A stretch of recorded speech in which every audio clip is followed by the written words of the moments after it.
Hi friends, ఈరోజైతే మీకోసం కొత్త వీడియో ఎడిటింగ్ చేశాను. అది ఇన్‌స్టాగ్రామ్‌లో నేను నా ఎక్స్ సాంగ్ ఉంటది కదా! ఆ సాంగ్ తీసుకున్నాను. రామ్ చరణ్ గారిది. ఆ సార్‌ది తీసుకున్నాను. నేను చాలా ట్రెండింగ్ ఉంది కదా సాంగ్, అందుకే చేశాను. ఒకసారి మీరు డెమో వీడియో చూడండి, మీకు క్లారిటీ వస్తది. तू बड़ा मस्त है क्या जबरदस्त है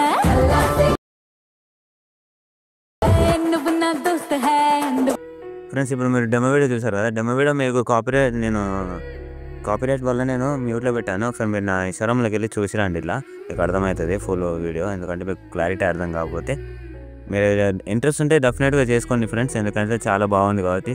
మీ ఫోటో పెట్టి చేసుకుంటే చాలా మంచిగా ఉంటుంది. ఒకసారి మీరు ట్రై చేయండి. డెఫినెట్‌గా మీకు నచ్చితేనే చేసుకోండి. ఓకేనా? ఇప్పుడు మీకు డిస్క్రిప్షన్‌లో నేను ఫుల్ ప్రాజెక్ట్ ఎక్స్ఎంఎల్ ఫైల్ అలాగే ఫాంట్ కూడా ఇస్తాను. ఫాంట్ అయితే ఇవన్నీ డౌన్లోడ్ చేసుకోండి. డౌన్లోడ్ చేసుకొని ఏం లేదు ఫ్రెండ్స్, ఫోటో రీప్లేస్ పెట్టుకోవాలి. అంతకు మించి ఏం లేదు. మీకు పెట్టి చూపిస్తున్నాను చూడండి. ఇక్కడ ఒకటే ఫోటో ఉంటుంది చూడండి ఫ్రెండ్స్. ఇక్కడ ఒకటే ఫోటో ఉంటుంది చూడండి. మీరు ఏ ఫోటో పెట్టుకోవాలనుకుంటారో ఆ ఫోటో పెట్టుకోండి. శాంపుల్గా నేను ఒక స్టీవెన్ చూపిస్తున్నాను, ఒకసారి చూడండి. మీరు అడ్జస్ట్ చేసుకోండి కరెక్ట్గా. మీకు వచ్చిందా? చూడండి ఫ్రెండ్స్, వచ్చిందా? అట్లా ఇక్కడ మళ్ళీ ఇక్కడ మీరు ఏం చేస్తారంటే ఫాంట్ డౌన్లోడ్ చేసుకోండి. ఫాంట్ డౌన్లోడ్ చేసుకొని నేను అది పెట్టుకున్నాను కాబట్టి మీరు దేలో పెట్టుకున్నారో చూసుకోండి. దేలో పెట్టుకున్నారో చూసుకొని యాడ్ చేసుకోండి, అయిపోతుంది. ఇట్లా యాడ్ చేసుకుంటే అయిపోతుంది.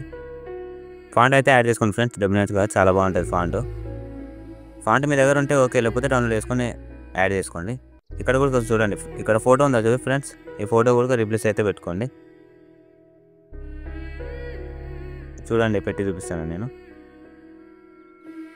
చూడండి ఫ్రెండ్స్, వచ్చిందా? ఇట్లా ఫొటోస్ అయితే ఇక్కడ దాకా లిరికల్ మధ్యలో ఫొటోస్ మధ్యలో ఉంటాయి. చూసుకోండి ఫొటోస్ ఎక్కడెక్కడ ఉన్నాయో చూసుకోండి. కొంచెం టైం తీసుకొని అయినా మంచిగా వేసి ఫొటోస్ అయితే రిప్లేస్ చేసుకోండి. ఫాంట్ అయితే యాడ్ చేసుకోండి, అయిపోతుంది వీడియో. ఇంకో వీడియోతో మళ్ళీ కలుద్దాం. జై హింద్.